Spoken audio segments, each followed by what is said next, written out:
You're tuning into Black and White Sports on YouTube. The no-holds-barred truth on sports. The main event starts now. I'm back, Rudrance, for Black and White Sports 2. Well, we're going to talk about Jon Gruden. As we know, Jon Gruden right now is suing the NFL because he feels like he was targeted and, of course, lost his job with the Las Vegas Raiders just as that team was starting to gain some momentum, starting to move in the right direction. That offense was finally humming for Jon Gruden, and he lost his gig. Now, we know what happened. Some things involving his time at Monday Night Football with ESPN surfaced, involving race in one email and some, I believe, homophobic or transphobic comments. I don't know what the left decided to call it. I don't remember. I don't care. Why? They happened many moons before he was the Las Vegas Raiders coach, and I don't believe in that. Let's come back a decade later and get rid of somebody over something that is ancient history. Now, I've been very vocal about the fact that I do believe Jon Gruden will get another head coaching job, not in the NFL.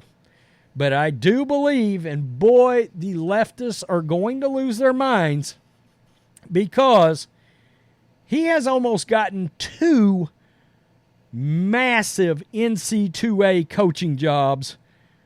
Look, LSU got very close to Jon Gruden before going with Brian Kelly. And then Notre Dame went very close to Jon Gruden. We have just learned by way of Dan Patrick, the great Dan Patrick, of course, from ESPN. And in fact, we can just get right into that. I've said Jon Gruden would be fantastic at not only the coaching aspect, but going into living rooms, bringing his Monday Night Football swag, along with his coaching swag, along with his Chucky snarl, along with that big fat Super Bowl ring, into parents' living rooms, and he's going to be able to recruit the hell out of kids as long as he goes to work in the correct location. An LSU would have been fantastic. The fact is, here in the South, in the Midwest, Jon Gruden is adored.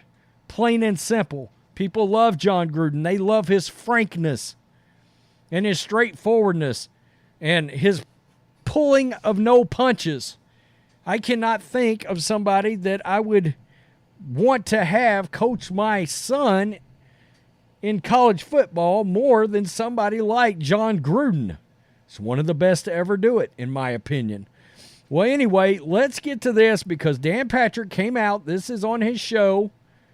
And so, of course, the GOAT, Dan Patrick, my goodness, he back in the good old days of the mothership.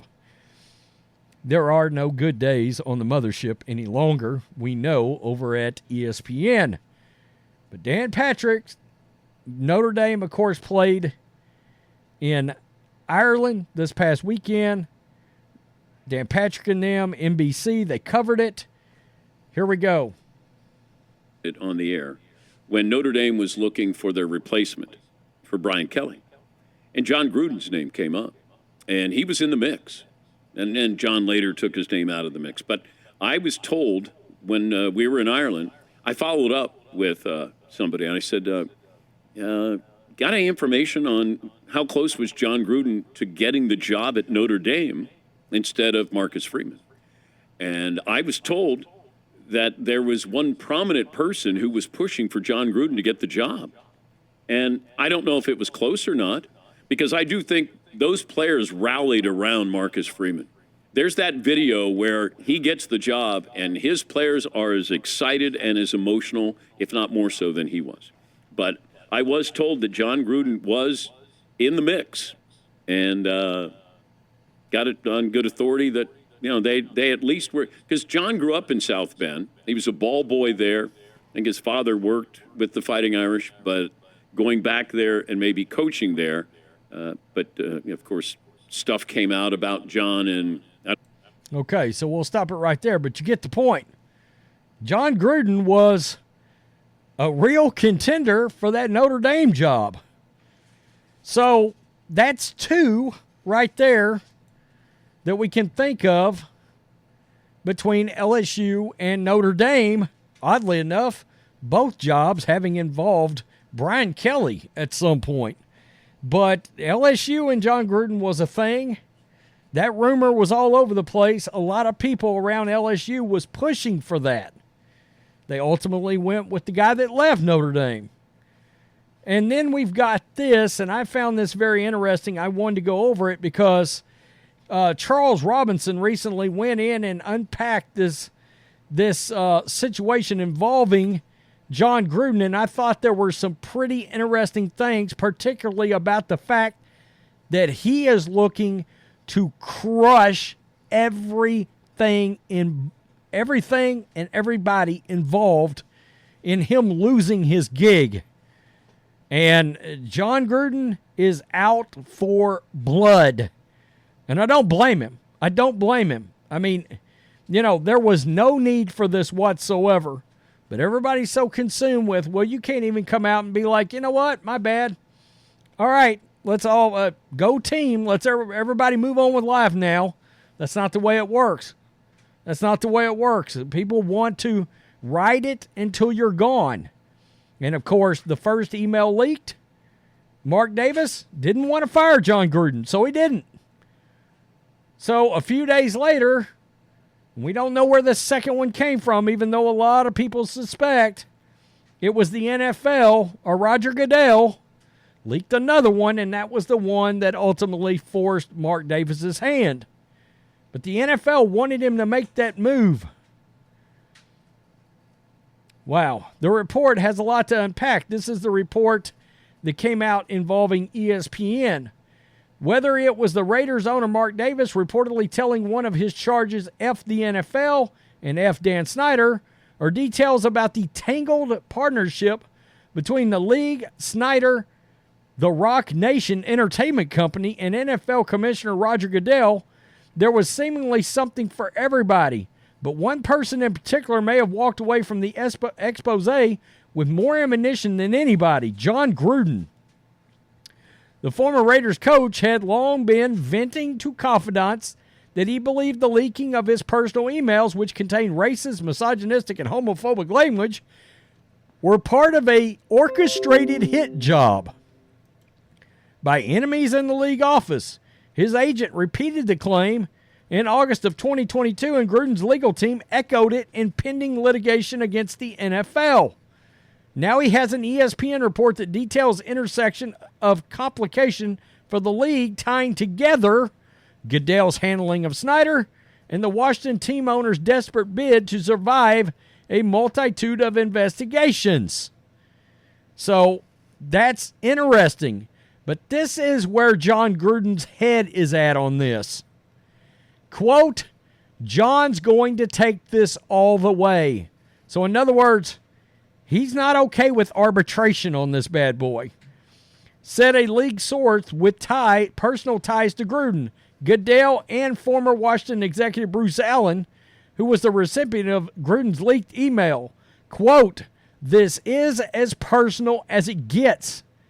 This refers to Gruden's pending lawsuit, which is currently paused in Nevada's legal system as the state Supreme Court considers the NFL's appeal to force a complaint into the league's private arbitration system. See, what's going on here is the league wants to force this to arbitration because it stays private. None of the information will come out the way it would if it's a court case. And Jon Gruden wants to put all of this out into the public. And quote, and all the way refers to Gruden has been telling his inner circle he wants the lawsuit to go into a courtroom where the NFL power brokers like Goodell and Snyder have to testify under oath about the handling of the emails. Whoa. This is the most troubling part for the NFL and Goodell right here. Quote, this isn't about money, the source said. John doesn't give a shit about money. He has money. But he thanks Goodell and the NFL General Counsel, Jeff Pass, effed him. He's gunning for them all. Wow. He's gunning for them all. So this is a situation where Jon Gruden, he's looking for a little retribution, a little revenge. Jon Gruden's got all the money in the world. ESPN paid Jon Gruden a boatload of money. The Raiders paid Jon Gruden a boatload of money. And look, a lot of people think Jon Gruden is blackballed. He's blackballed by the NFL only, basically, okay? And even there, Dennis Allen and the Saints had Jon Gruden around training camp this whole offseason, basically, right there with the team. You know, I've said before that might eventually backfire on Dennis Allen, because if Dennis Allen was to lose his job, like, you know, Jon Gruden, Derek Carr have a relationship, that could be an avenue for Jon Gruden to get back in the league as a head coach in the NFL. So the Saints are going to be interesting to watch. I don't know that he'll get back in the NFL. I still think it will be college. But it's obvious college has real interest in him, and not just some little old program. We're not talking about Boise State here. All right? We're not talking about Maryland. We're talking about Notre Dame and LSU. I mean, wow. All right? Both programs, top 15 programs in the entire country. Some would argue top 10. I mean, some would argue LSU top 5. Program in all of college football. Some would argue Notre Dame in the top 5. I'm probably not one of those, but it's a massive program. I think it's a top 10 program in college football. And Jon Gruden, he wants to get them all.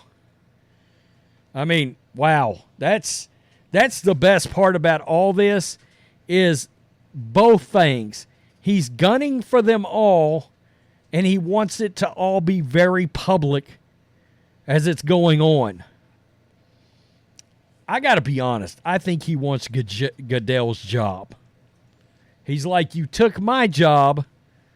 I'm going to get your job. We'll see if that happens. But if Gruden can make this very embarrassing for Goodell, the owners might finally get rid of Goodell. And wouldn't that be poetic justice? Peace. I'm out. Thanks for watching the show. Be sure to like, comment, and subscribe. Be sure to tune in next time on Black and White Sports.